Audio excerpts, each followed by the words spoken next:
Bulunaka, do you know that cybercrime is becoming a growing problem in Fiji?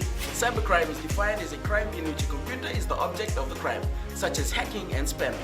Cybercrime is also cyberbullying and using fake profiles to cause panic and spreading false news. If you're involved in this or know anyone who's committing these crimes, report them immediately. I'm Polly. And I'm Peter. We host the Traffic Jam Show on City FM. From 3 p.m. to 7 p.m. every weekday. Do the right thing.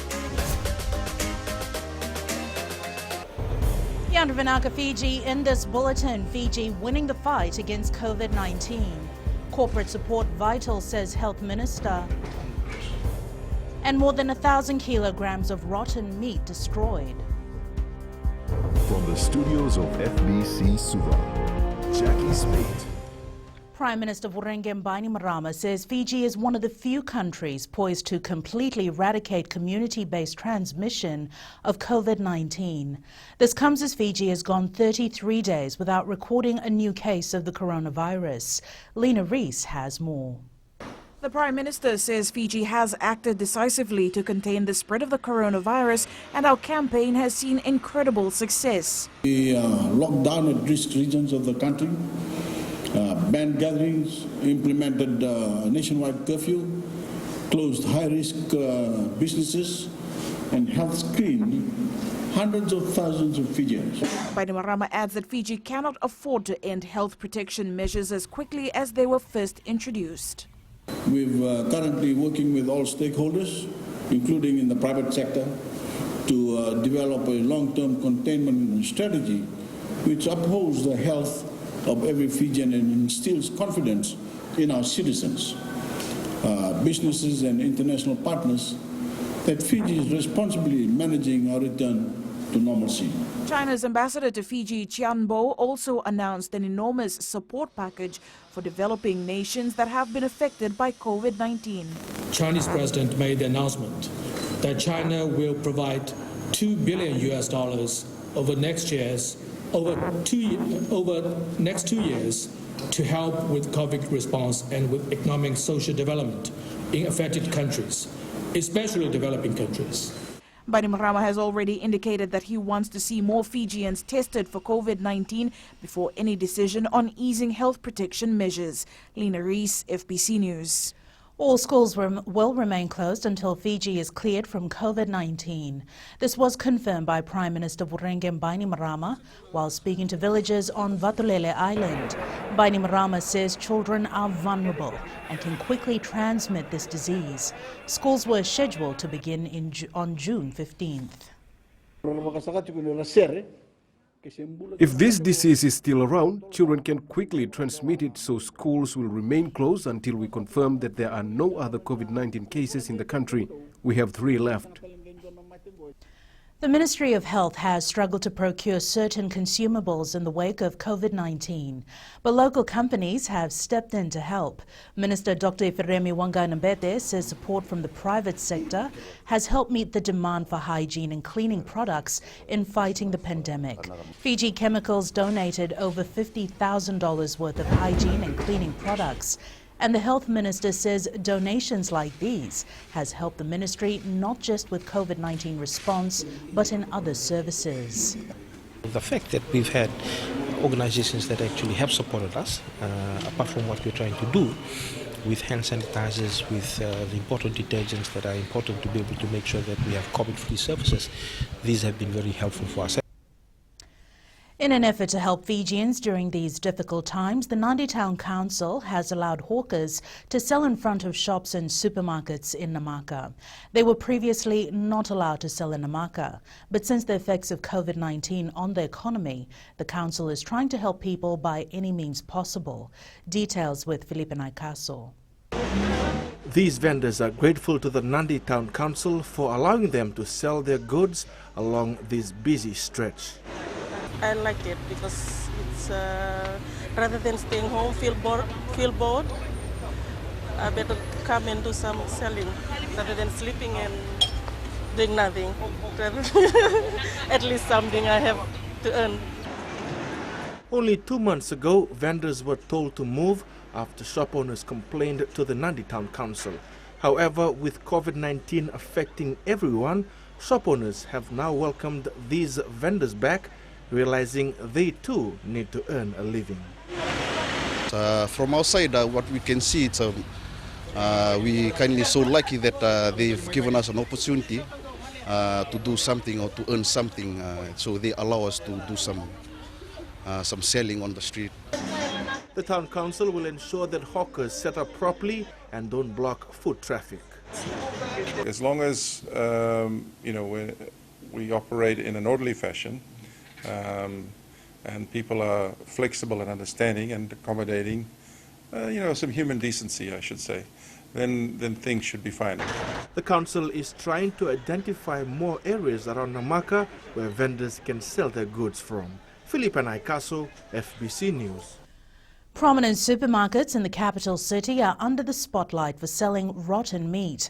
After a market surveillance last week, the Consumer Council of Fiji and the Suva City Council destroyed 1,300 kilos of meat unfit for human consumption. Pranita Prakash reports the meat was confiscated from 3 supermarkets. The sale of rotten meat continues to be a major concern, prompting the consumer watchdog to increase their surveillance. The municipal council were able to condemn around 1,350 kg of meat.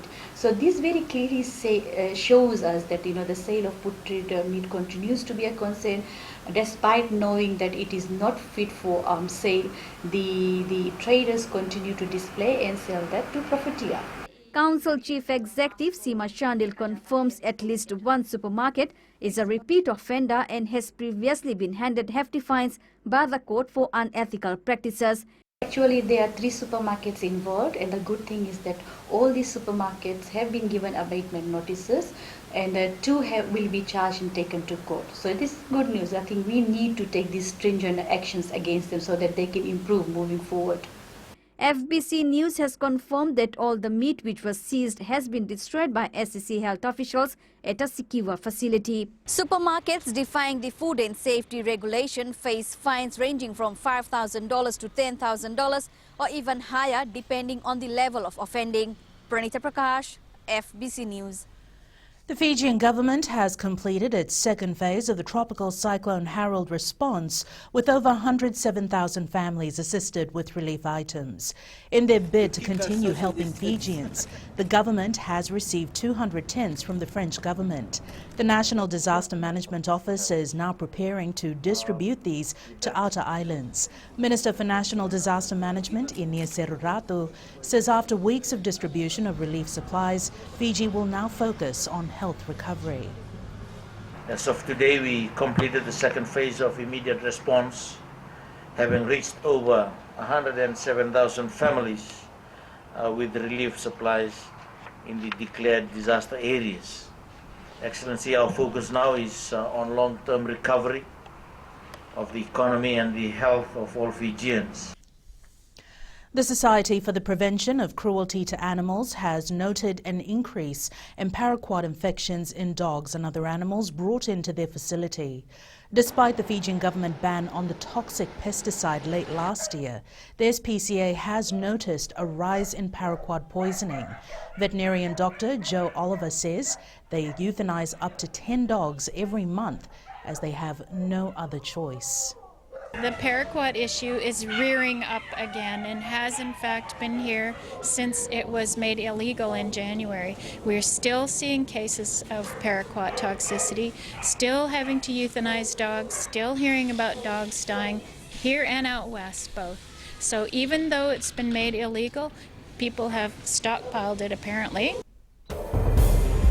Up FRU to save thousands of dollars. And Sports Commission reminds athletes about restrictions.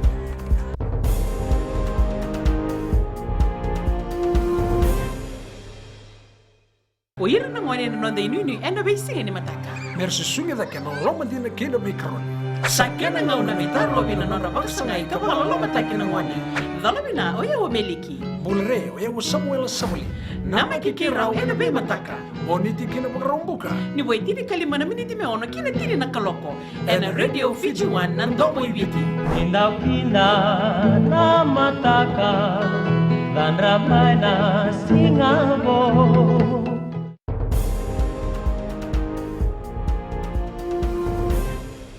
Thousands of dollars will be saved by the Fiji Rugby Union with the delivery of 2 new buses from China. As Aquila Dama reports, the $300,000 buses bring more relief for the FRU during challenging economic times. This timely assistance opens new doors for the FRU.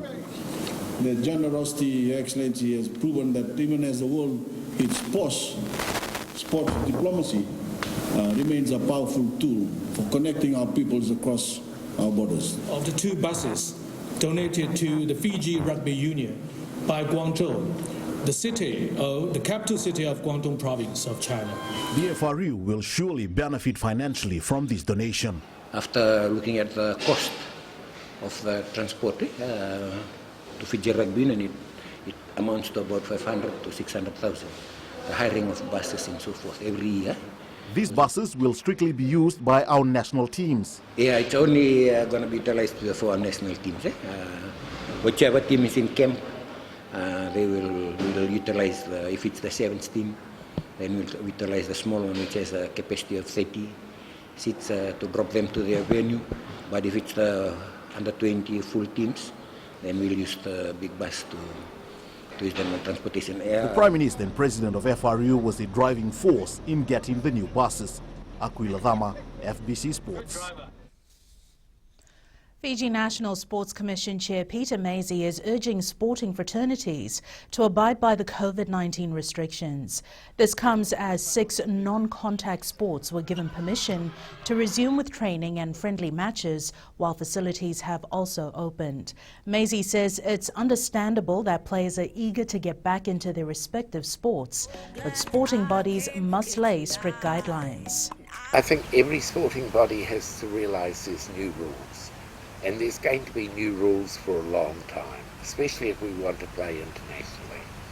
And those include putting in place all that government requires under the COVID-19 restrictions. Rugby League great Greg Inglis has spoken out about the real reasons behind his shock departure and then return to the game.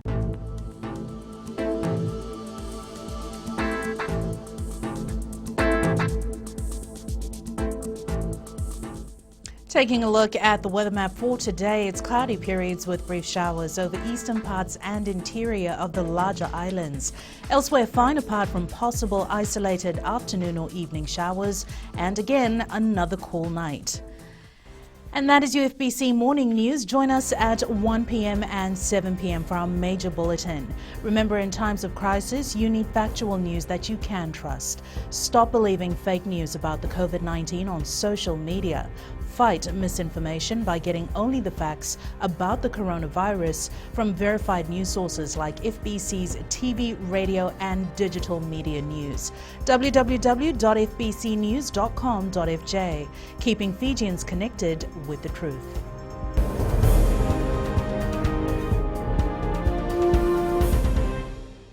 हमारे खूबसूरत देश Fiji में child abuse की घटनाएं आए दिन बढ़ रही हैं। क्यों बच्चों का मासूम बचपन अब्यूज का शिकार हो जाता है? अपने बच्चों की सुरक्षा का खास ख्याल रखें। उनसे बातचीत करें, उनके दोस्तों के बारे में जानें। आज के बच्चे देश का भविष्य है। मैं दीप्ति और मैं मोनिश, आपके हमसफर। शामिल हो जाए हमारे साथ मंडे टू फ्राइडे 5:45 AM से 10 AM तक रेडियो फिजी 2 देश की धड़कन पर।